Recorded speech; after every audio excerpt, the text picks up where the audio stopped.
My name is Mark Hollister. I'm 52 years old, and for as long as I can remember, I've been a man who builds his world brick by brick. Starting with nothing, I rose from being a penniless kid in Kansas to the owner of a billion-dollar tech empire. My wife, Kate, was by my side for the last 20 years of that climb, or so I thought. I sit alone in my Manhattan penthouse. The floor-to-ceiling windows reveal a skyline lit up like a million promises of a life well lived. I used to think this view was ours, mine and Kate's. Tonight, it feels like I'm watching the world from inside a cage. On the coffee table in front of me is a glass of bourbon and a small pile of evidence, photos, receipts, and printed texts. They all confirm what I'd been avoiding for months. Kate isn't the woman I thought she was. The life we built together was a lie. But I'm not the kind of man who lets lies destroy him. No, I destroy the liars. The cracks in our perfect marriage began a year ago. At first, it was subtle, Kate spending more time at the gym, attending yoga retreats, and becoming more secretive with her phone. I ignored it, convincing myself that she was simply finding ways to cope with the pressures of life in our social circle. But then came the little details I couldn't ignore, a new perfume I never bought her, late nights she couldn't explain, and a growing coldness in her touch. The tipping point came 2 weeks ago. I was in my office, preparing for a board meeting, when I noticed her credit card statement lying on my desk. It wasn't unusual for me to glance at our finances, but this time, a transaction at the St. Regis Hotel caught my eye. A charge for dinner, far too intimate a setting for a casual lunch with friends. The next day, I hired a private investigator. When the envelope arrived yesterday, my world shattered. Photos of Kate with him, Trevor, her personal trainer. Dinner dates. Walks in the park. And, worst of all, a night spent at the very same hotel. The door to our penthouse opens, and Kate walks in. She looks radiant in her designer dress, her heels clicking against the marble floor. She's on the phone, laughing. I watch her carefully. She doesn't notice me sitting in the shadows, my glass of bourbon reflecting the dim light. "Mark," she calls out, hanging up the phone. "You home early?" Her voice is as sweet as honey, but I see it now for what it really is, poison. "I thought we could spend some time together," I reply evenly. She pauses, her perfect smile faltering for just a second. "Of course. Let me freshen up first." As she disappears into the bedroom, I lean back in my chair, the evidence spread out before me like pieces of a broken puzzle. But I'm not putting the puzzle back together. I'm about to burn it. And I'll make sure Kate feels every spark. The morning after Kate's usual late return, I made my way into the kitchen. The penthouse was quiet, the kind of silence that amplifies every thought in your head. Kate wasn't up yet, as she rarely was these days before I left for the office. Pouring myself a coffee, I replayed the events of last night. Her sweet smile, her excuse of a girl's night, the faint smell of cologne I knew wasn't mine. It all circled in my mind like a swarm of wasps. I glanced at her phone on the counter, charging. I'd never been one to snoop. In our 20 years together, trust had been the foundation of our marriage, or so I'd believed. But that morning, something shifted in me. It wasn't curiosity, it was survival. I picked up her phone. Locked. Of course. Kate had recently added a password, something she'd never needed before. That alone was enough to send alarms ringing in my mind. I set it down and leaned against the counter, gripping the edge until my knuckles turned white. This wasn't paranoia. It couldn't be. By the time I arrived at the office, I'd resolved to take action. If there was nothing to find, so be it. But if my instincts were right? Work was a blow. I sat through meetings, nodded at the right moments, and reviewed proposals without absorbing a word. All I could think about was the envelope sitting in my briefcase. The one containing everything I needed to shatter the illusion of my life. When the day finally ended, I didn't go home right away. Instead, I stopped at a small bar near the Hudson. A quiet place where no one knew me. With a whiskey in hand, I opened the envelope. There she was. My wife, Kate, in photos that confirmed what I'd feared. Smiling at him, the personal trainer I'd paid for to keep her healthy. Trevor. Young, fit, with the kind of smug grin that made me want to break something. Dinner at a 5-star restaurant. A stroll in Central Park. And then, the hotel. My hands trembled as I closed the envelope. Anger swirled inside me, but I forced it down. Anger wouldn't help me now. I needed control. When I finally returned home, Kate greeted me at the door with a smile that once melted my heart. Now, it only stoked the fire inside me. "How was your day?" she asked, planting a kiss on my cheek. "Busy," I replied, keeping my voice steady. "How about yours?" "Oh, nothing exciting," she said, her tone light and breezy. "Just ran some errands and had a late lunch with Sarah." Another lie. Sarah had texted me earlier that afternoon to ask if Kate was free for lunch this week. "I'm glad you had fun," I said, my expression unreadable. As Kate turned and walked toward the living room, I watched her carefully. The way she moved, the way she carried herself, it was like watching a stranger. That night, as she slept soundly beside me, I lay awake, staring at the ceiling. The pieces were all there, scattered across the chessboard. It was time to start the game. The days that followed were a test of my patience. Every moment spent under the same roof as Kate felt like walking a tightrope over a pit of fire. She was blissfully unaware of what I knew, continuing her charade with the ease of someone who believed they would never be caught. I pretended to be the same husband I had always been. I kissed her goodbye in the mornings, held polite conversations over dinner, and even asked how her yoga sessions were going. My performance would have earned an Oscar. But beneath the surface, every action was calculated. My first step was simple: gather more information. The photos and receipts were damning, but I needed more. Not because I doubted what I already knew, but because this wasn't just about proving her guilt. It was about understanding how deep the betrayal went, and planning how to dismantle everything she held dear. I reached out to the private investigator again. "I need you to go deeper," I said, my voice steady. "I want to know everything about him. Where he works, what he drives, his habits, everything." The investigator nodded. "Consider it done." As the days passed, the pieces began to fall into place. Trevor was as predictable as he was arrogant.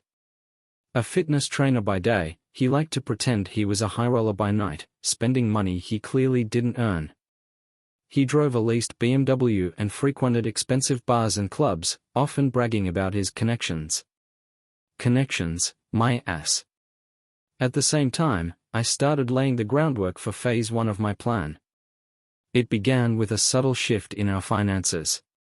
Kate had always relied on the credit cards I provided, and she had access to several of our joint accounts. Quietly, I started cutting off her access, one card at a time. The first time her card was declined, she thought it was a mistake. She called me at the office, her voice tinged with irritation. "Mark, my card didn't work at Saks today. Can you look into it?" "Must be a glitch," I replied smoothly. "I'll take care of it." I didn't. Over the next week, her access to funds continued to diminish. Every time she tried to make a purchase, she was met with a polite apology and the embarrassment of a declined transaction. "Something's wrong with the bank," she complained one evening. "Strange," I said, feigning concern. "I'll have a word with them tomorrow."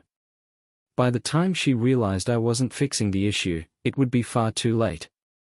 The next step was less subtle. Using the information provided by the investigator, I orchestrated a professional disaster for Trevor.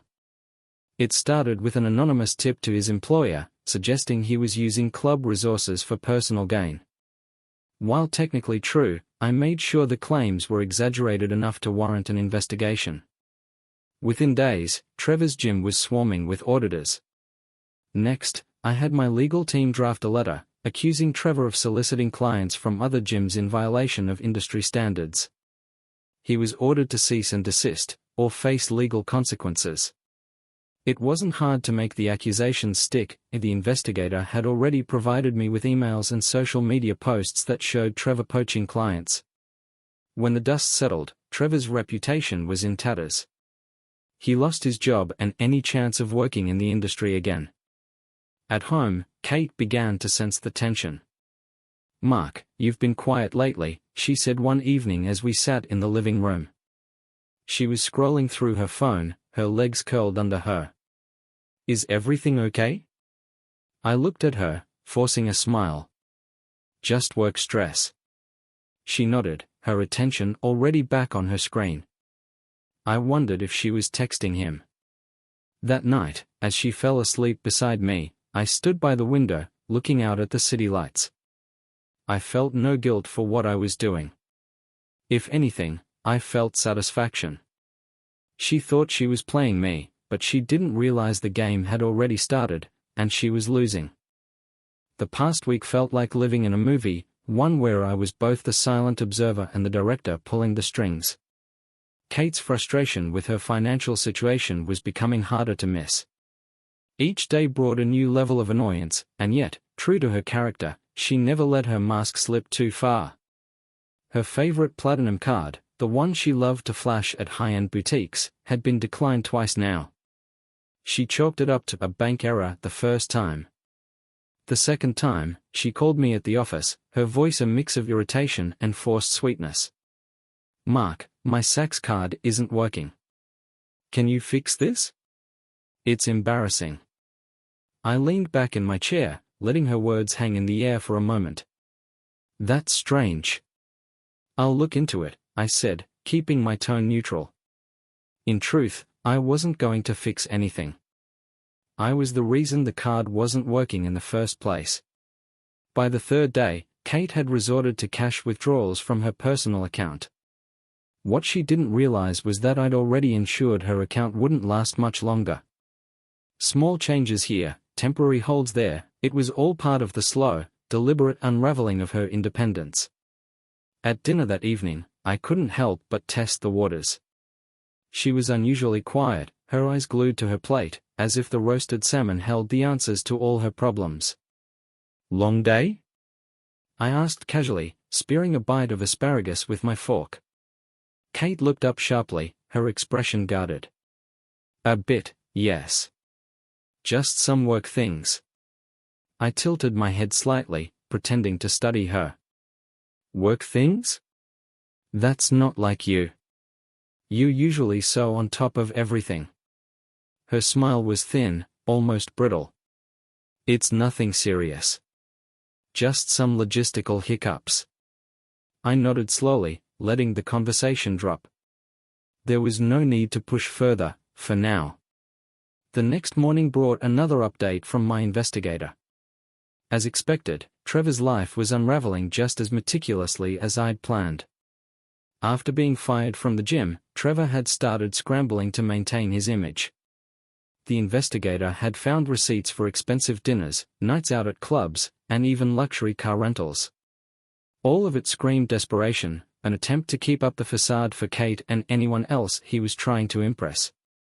But that wasn't the most interesting part. The investigator had also discovered that Trevor had a habit of courting multiple wealthy women at the same time. Kate wasn't special to him. She was just another mark in his game. This was a gold mine. I wasn't just going to use it against Trevor, I was going to make sure Kate saw exactly how little she meant to him. That evening, as Kate prepared for another one of her mysterious yoga classes, I decided to test her lies once again. "You've been going to yoga a lot lately," I said, leaning against the kitchen counter while she packed her bag. She glanced up briefly, her movements pausing for just a fraction of a second.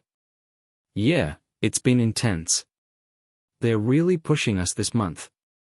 I nodded, a faint smile playing at the corners of my lips. Good to hear you're staying so committed. Kate's smile was tight, almost forced. Of course. It's important to me. As she walked out the door, I waited exactly 10 minutes before grabbing my keys and heading to the car. Following her was almost too easy. She drove through the city with the confidence of someone who believed they had nothing to hide. Her car eventually pulled into the parking lot of an upscale boutique hotel, far removed from any yoga studio. I parked a safe distance away, watching as she stepped out of the car. She was dressed far too elegantly for a workout session, her black heels clicking softly against the pavement. Minutes later, Trevor arrived. His casual smirk and self-assured stride made my stomach churn, but I kept my emotions in check. From my vantage point, I watched as they greeted each other with familiarity, their body language far too intimate to be mistaken for anything innocent. For a fleeting moment, the urge to confront them surged within me. My fingers tightened around the steering wheel, my breath shallow and sharp. But I forced myself to calm down. This wasn't the time. Instead, I waited until they disappeared into the hotel before driving away. Kate returned home late that night, wearing the same practiced smile that had once felt genuine to me. She kissed my cheek, her perfume lingering in the air like a taunt. "Yoga ran late tonight?" I asked, keeping my voice neutral. "Yeah, the session went longer than expected," she replied, tossing her gym bag onto the couch. "I'm exhausted. I'm going to bed early." I nodded, watching her retreat to the bedroom. The lies were almost comical now, but I wasn't laughing. Not yet. I stood by the living room window, staring out at the glittering cityscape.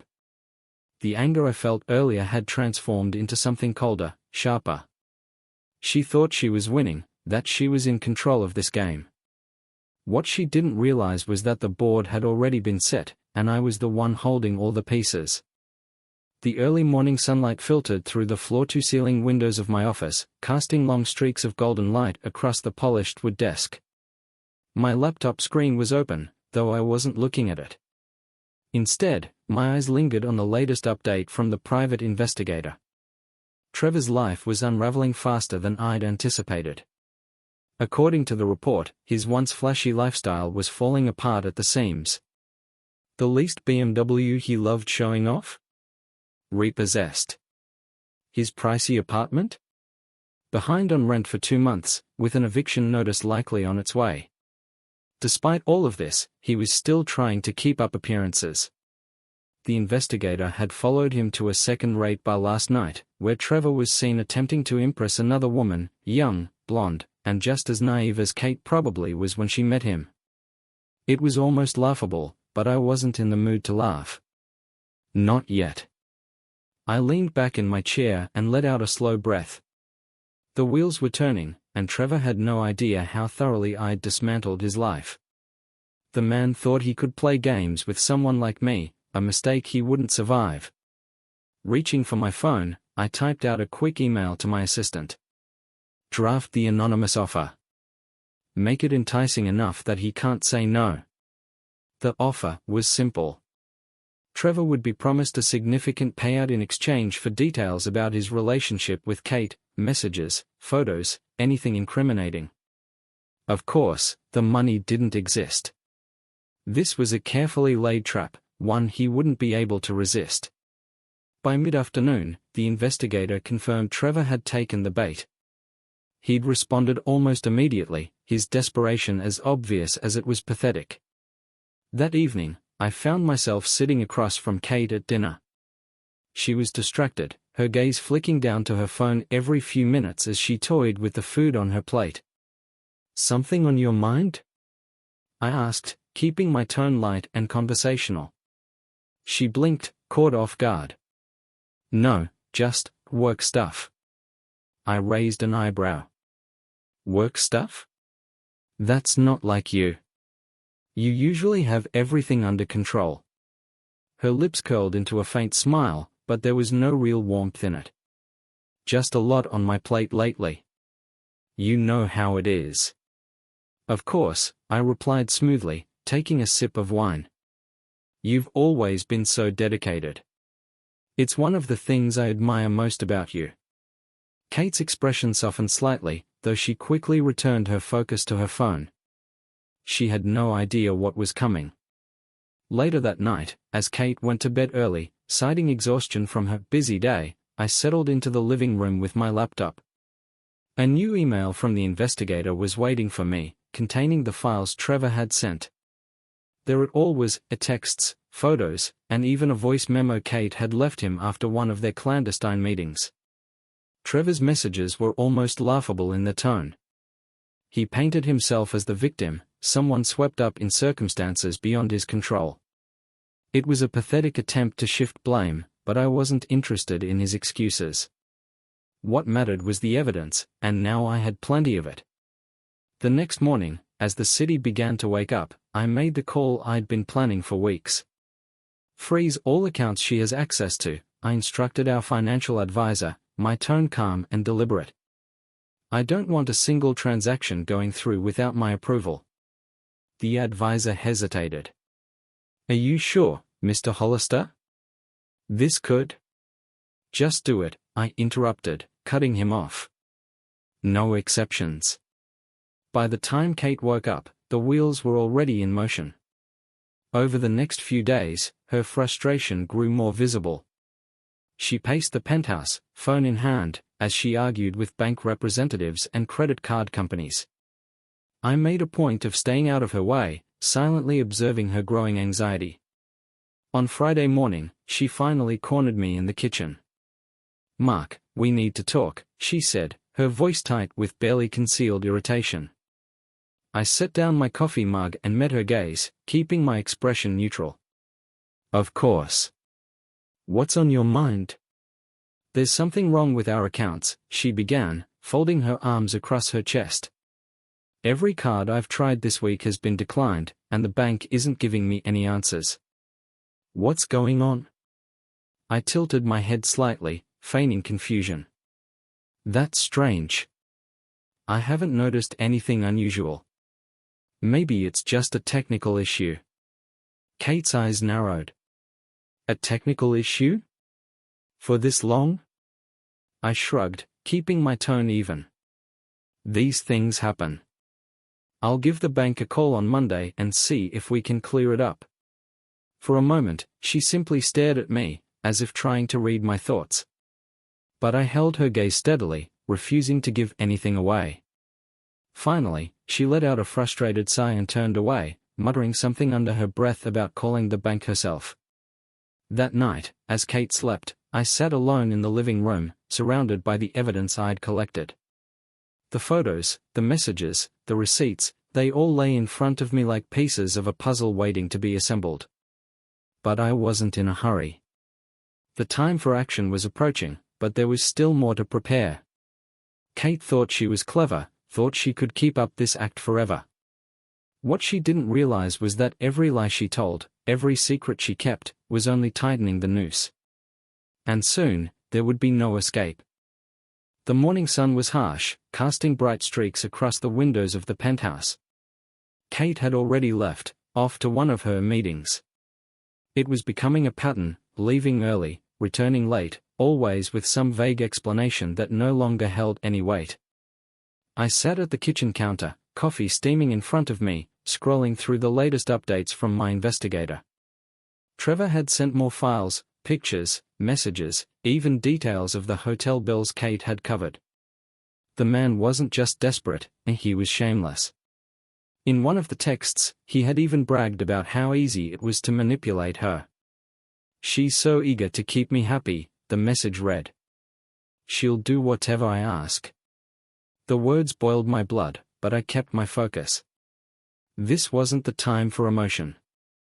Every step I took needed to be deliberate, calculated. By mid-morning, I was on a call with my legal team. The paperwork for the divorce was nearly ready. I'd ensured that every clause, every line, was tailored to leave her with as little as possible.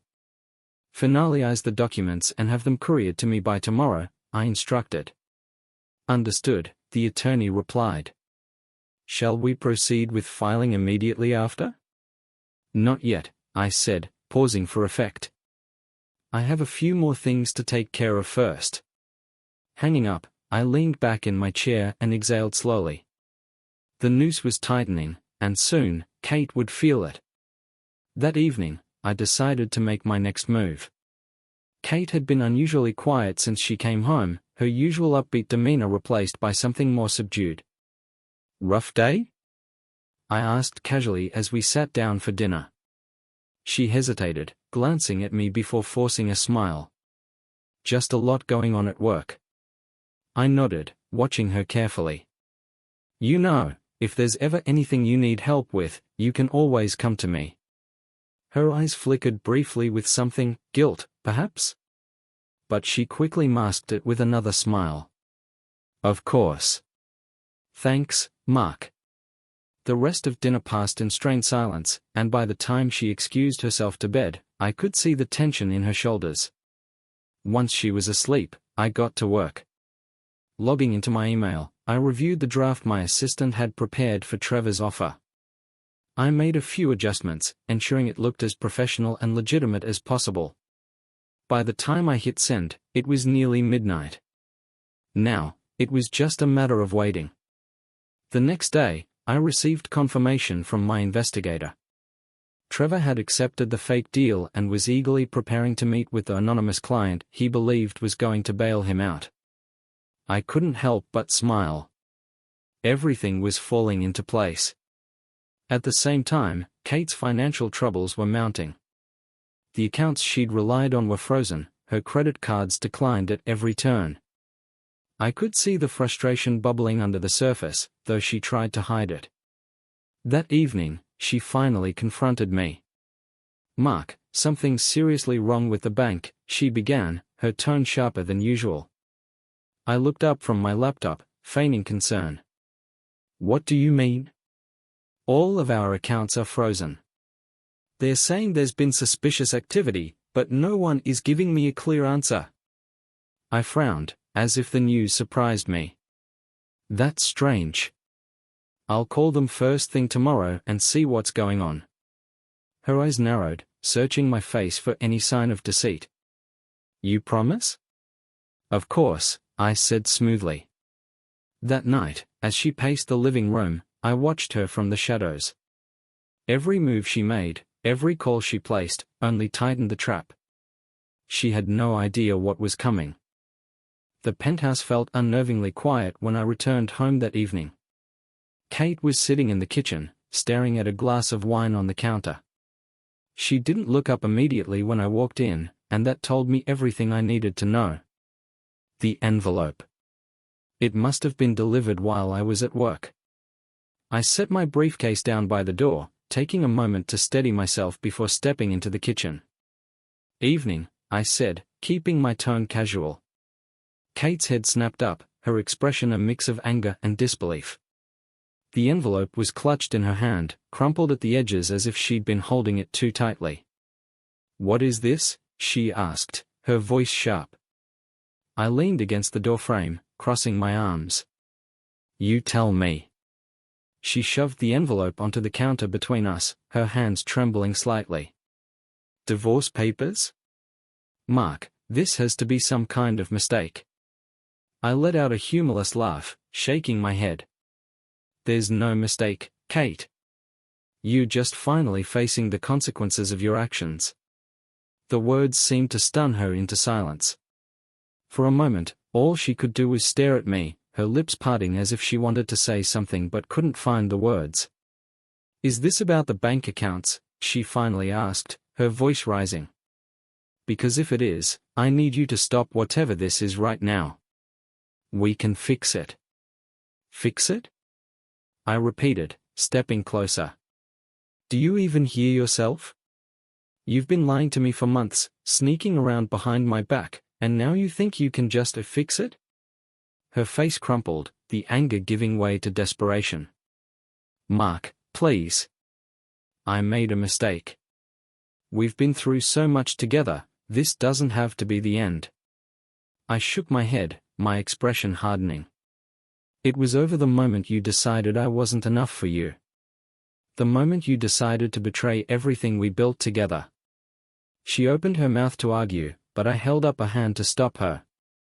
Save it. I've heard enough lies from you to last a lifetime. After a long, tense silence, Kate finally sank into the chair behind her, burying her face in her hands. Why are you doing this? She whispered. I thought you loved me. For a brief moment, her words stirred something inside me, an echo of the life we once had. But it was gone just as quickly as it came. I did, I said quietly. But the woman I loved doesn't exist anymore. Her shoulders shook slightly, and for the first time in years, I saw her cry. But I didn't feel pity. Not anymore. The next morning, I finalized the last pieces of my plan. Trevor was still under the impression that he was meeting with a potential investor who wanted to help him rebuild his career. In reality, he was walking straight into a trap. I'd arranged for the meeting to take place at a luxury hotel downtown, one Trevor was all too familiar with. He and Kate had used it more than once during their little affair. By the time he arrived, the private investigator was already in position, ready to capture every detail of the encounter. Trevor didn't recognize the man who greeted him in the lobby. The investor was actually an actor I'd hired for the occasion, someone convincing enough to play the part but without any real ties to me. The conversation was short and sweet. Trevor handed over the last of the incriminating evidence against Kate in exchange for what he thought was a substantial cash deal. Of course, the money never exchanged hands. Instead, the photos and videos Trevor provided were sent directly to Kate's closest friends, family members, and colleagues. By the end of the day, the facade of her perfect life was in ruins. When I returned home that evening, Kate was waiting for me in the living room. Her face was pale, her eyes red-rimmed from crying. You sent them, she said quietly, her voice shaking. You sent those photos to everyone. I met her gaze without flinching. Yes. Why? She choked out. What did I ever do to deserve this? I tilted my head slightly, studying her. You betrayed me, Kate. You betrayed everything we built. Did you really think there wouldn't be consequences? She stared at me for a long moment, as if searching for some trace of the man she used to know. But that man was gone. I trusted you, she whispered. And I trusted you, I replied coldly. But we both know how that turned out. With that, I turned and walked away, leaving her alone in the wreckage of her carefully constructed world. The penthouse felt heavy that evening, as if the air itself carried the weight of everything unspoken. Kate was sitting on the couch when I walked in, her phone resting in her lap, her expression distant. She didn't greet me right away, and I didn't press her. I placed my briefcase by the door and poured myself a glass of water. The sound of the faucet running seemed unnaturally loud in the quiet room. Finally, she broke the silence. Mark, she said, her voice tense. We need to talk. I turned, leaning casually against the kitchen counter. About what? Her eyes narrowed slightly, and she picked up her phone, waving it in the air like it was proof in a courtroom.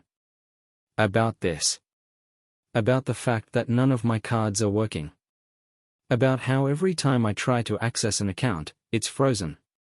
What's going on?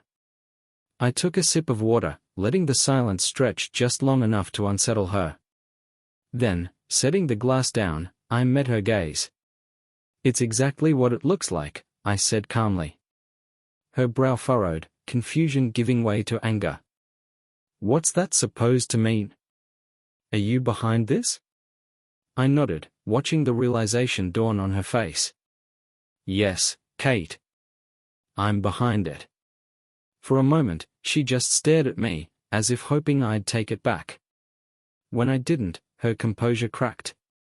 Why? She demanded, her voice rising. Why would you do this to me? I crossed the room slowly, my steps deliberate, and sat down in the armchair across from her. Because you don't deserve any of it. Not the money, not this home, not the life we built together. You threw it all away. Her mouth opened and closed like she was struggling to form words. Finally, she managed, "Mark, I made a mistake. I know that. But this is too far." I leaned forward, resting my elbows on my knees. "Too far? Let me tell you what's too far, Kate.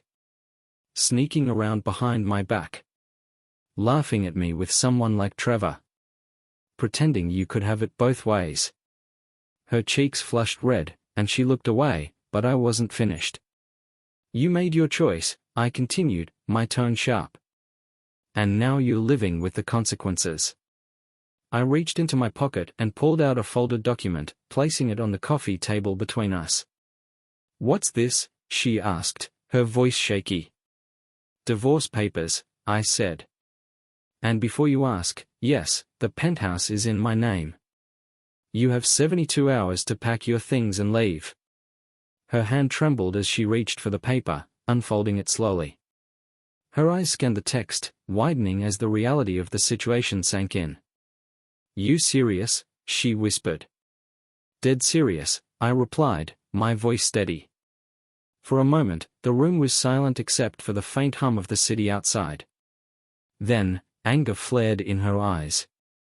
"You can't do this to me," she shouted, her voice breaking. "I made one mistake, and you're ruining my entire life. You're enjoying this, aren't you?" I leaned back, crossing my arms. "I'm not enjoying anything, Kate. I'm simply giving you what you deserve." The next 2 days were chaos. Kate spent hours on the phone, calling banks, lawyers, even mutual friends, but no one could help her. The accounts were locked. Her reputation was in tatters, thanks to the carefully leaked photos and messages. Her friends weren't answering her calls anymore, and her charity work had quietly removed her from their events. She was becoming a ghost in the social circles she once ruled. By the third day, she looked worn down, her usual polished appearance replaced by something raw and unguarded. On the morning of her deadline, I found her in the living room, surrounded by half-packed suitcases. She looked up when I entered, her eyes filled with a mixture of anger and despair. "This isn't fair," she said quietly, her voice trembling. "Fair?" I repeated, raising an eyebrow. "You lost the right to fear when you decided I didn't matter anymore." Her lip quivered, but she didn't cry. Instead, she stood, smoothing down the front of her blouse as if trying to hold onto the last shred of her dignity.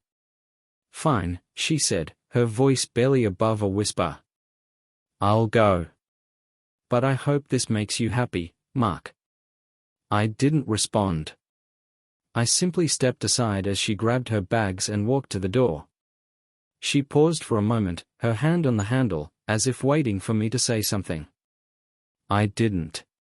When the door clicked shut behind her, the silence in the penthouse felt heavier than ever. I stood there for a long moment, staring at the empty space where she'd been. Then, without a word, I turned and walked to the balcony, letting the cold morning air wash over me. Kate was gone. And for the first time, I wasn't sure how I felt about it.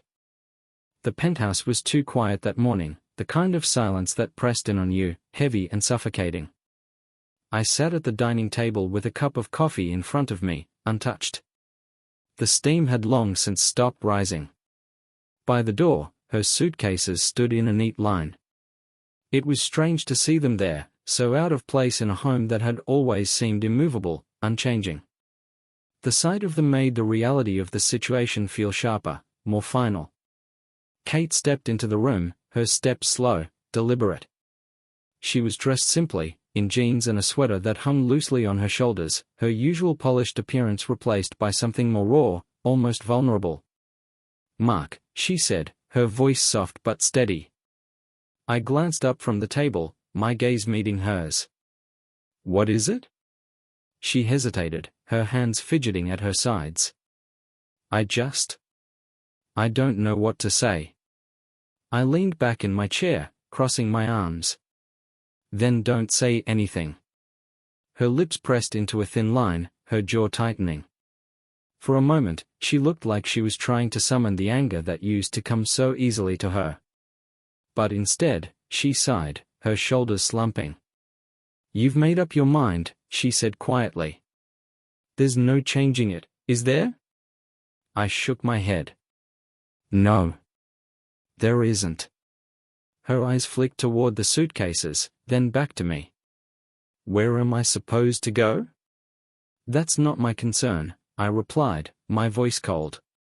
"You've always been good at landing on your feet. I'm sure you'll figure it out." Her face hardened, the vulnerability vanishing in an instant.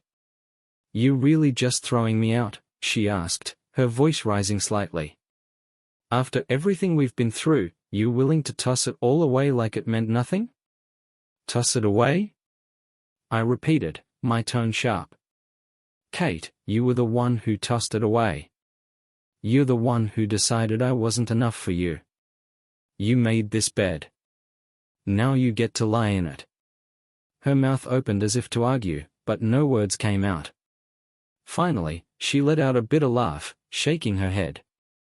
"You think this makes you better than me, don't you?" she said.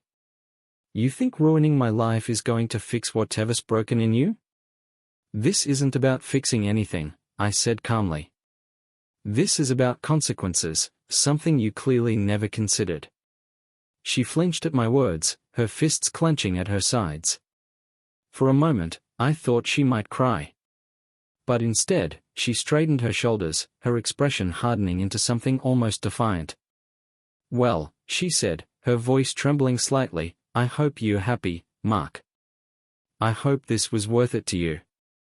"It was," I replied simply. Her laugh was sharp and hollow. "You've destroyed everything. Not just me, but us. Whatever we had, whatever we built, it's gone. And I hope you realize you're as much a part of that as I am." I didn't respond. There was no point in arguing.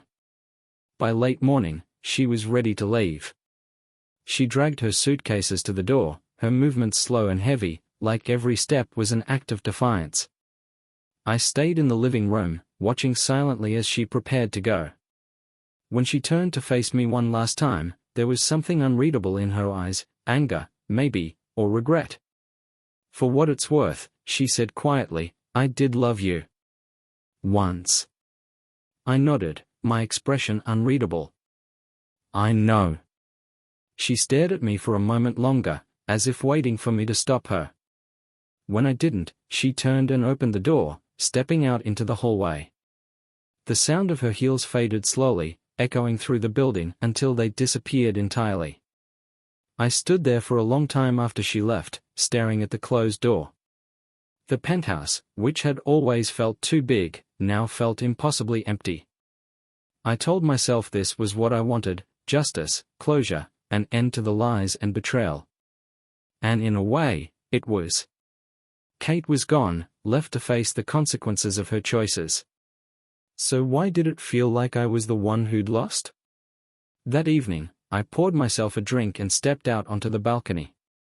The city stretched out below me, alive and vibrant, its lights flickering like stars against the dark. Somewhere out there, Kate was starting over, stripped of everything she'd taken for granted. She'd lost her home, her reputation, her perfect image. And I'd won. I raised the glass to my lips, the whiskey burning as it slid down my throat. Kate was gone. Trevor was ruined. But as I stared out at the skyline, the thought lingered, why didn't it feel like enough? The penthouse felt cavernous after Kate left, the silence almost deafening. I stood in the middle of the living room, staring at the door she'd closed behind her. For a long moment, I didn't move. It was as if I expected her to come back, to storm in with some cutting remark or a desperate plea. But the door stayed shut, and the only sound was the faint hum of the city outside. I ran a hand through my hair and turned away, my eyes landing on the coffee table. The mug of coffee I'd poured earlier still sat there, stone cold. It seemed absurd now, how normal everything had felt just hours ago. Kate was gone. For good this time. Later that afternoon, I sat at my desk, staring at the paperwork I'd meant to review.